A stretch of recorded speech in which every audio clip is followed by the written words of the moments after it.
Good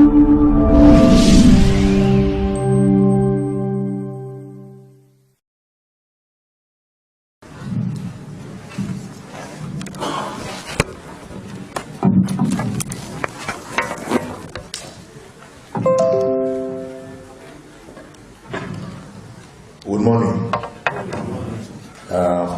my colleagues, my two brothers, P.S. Kibicho and General Kihalangwa, the chair members of the board, PSCLP, and Mr. Mbowa from the police, and Mr. Shmala, our colleagues from the Central Bank and from the State Law Office, distinguished guests, ladies and gentlemen. I will be very brief because I said most of what I needed to say when we met last time, namely that we are very concerned about the reason why we are engaging in the discussions we are engaging today with the stakeholders is so that we can try to bring sanity and order to the gaming industry, as it were. And let me make this confession here that if I had a way, if this was my personal decision to make, because there are certain things you do because they are your official position, we have a law, we have a country and all that. But if it was my personal decision to make, me as Fred, I would actually wind up the gambling sector in the country. That's it. Close it down and let's go on with life. Because I do not know of a country anywhere on earth that has developed on the basis of gambling.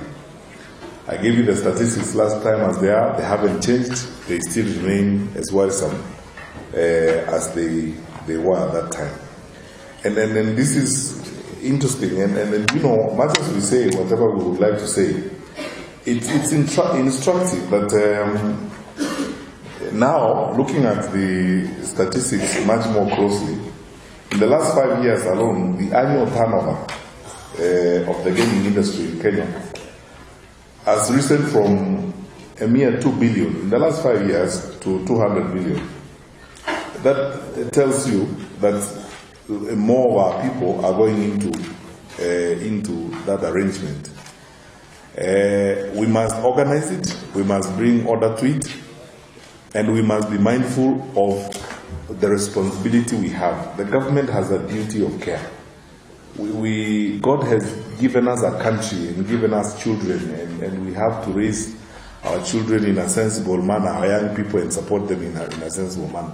We are not going in the name or in the guise of getting revenue, getting resources, destroy our country ourselves by allowing a very poorly regulated gaming sector. And you know, a situation where we are losing every day. Let me tell you, gentlemen and ladies, I can look you in the face and tell you, it is shameful. Over 90% of the critical players in this sector are foreigners. It's a fact of life. Over 90% of the players in this sector are foreigners. And then there is also repatriation of the resources and the monies that are leaving our economy as a result of what goes on. The $6 million question that we should ask ourselves is this: what is the benefit to the country of what we are doing? In addition to that, many of us are looking for every single excuse not to pay tax.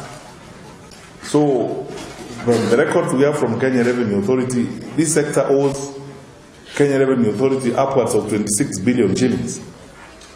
And how we try to avoid to pay the taxes is by making our judicial process a hideout for tax evasion, so that you have all manner of excuses to go to court and collect orders so that you do not pay taxes. There are about 3 points I want to emphasize that are very clear. General Kialangwa, my instructions are this: review, because I now have the list in my hand of all the directors of gaming companies in the country. I have the list here. It's an annotated list of all the directors of gaming companies in the country. Some of them are foreign investors in the country who are here as of right. Let us also face it. I mean, we are opening up our country for investment. We are allowing others who have resources to come and invest in our country. We are also to be a responsible country and a responsible member of the community of responsible nations. We can't also behave like, some dingy country around the world. Kenya is a modern country. We obey international obligations. We run our country the way we expected to manage a modern country. So we are respectful of all the international conventions and obligations, including how to allow those who want to do business, who want to do investment in our country, to come and do investment. But I have the list of all the directors of those companies here. My firm instructions are today that, and that's why I wanted you to be in this meeting, you review this.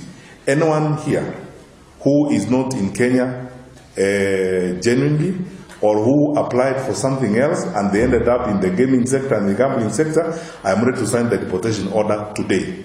They leave the country. That is it. It happens immediately. The Director of Immigration is here. If people applied and came here on different permits and then they ended up in the gaming sector and they are doing gambling in the country, the list is here. So what I expect from the Director of Immigration Services by close of business today is an annotated report that tells me who is having a genuine permit to be here to do gambling. If people applied for different papers and then they ended up in gambling, I would like them to leave the country today. As simple as that. We must clean up our country and we must be serious about the things we do. Number two, I think we agreed, Chairman and the CEO of BCLB, the reason why my two brothers are here, the DIG and the Deputy DCI, Mr. Ashmala, is because they're here to confirm what we agreed, that on 30th midnight, there is no license that is going to be renewed automatically. Of course, you know that. There is no license that is going to be renewed automatically. And I asked Wambua the notices to go out, and I hope they have gone to everyone, Reliance C. On the night of 30th, those who will not have submitted their tax compliance certificate plus the backup and so on, we deem that they are not in operation, and therefore, that's why the police are here, and that's why the DCI is here. We close them up, and that's the end of the story. We have to clean up this sector. We pretend too much. We lie to each other, a lot sometimes in cases that are straightforward, such as this.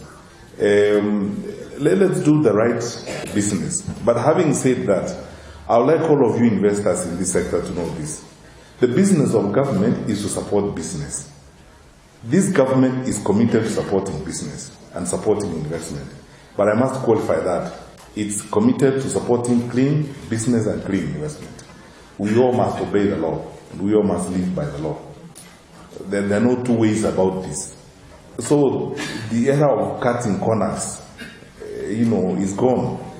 But how would you expect us to run our country if our sector alone is owing upwards of, so many billions in terms of taxes? And then we find excuses. You are in court today, you are in court tomorrow, you are in court the other time. Look, let's be serious, people. And then let's get some stuff done in a serious manner. Not going by, some of these things that have been seen around here. And I advise your employees, those of you who have employees who are not, nationals of our country, advise them to abide by the law. And then to be here lawfully and to be here genuinely. Because if you come here and apply for a permit to do one thing, and then you end up doing another, surely you are breaking the law, and you do not expect that we would be smiling with you and persuading you around just because we want to be members of a respectable community of nations. Let us respect our country.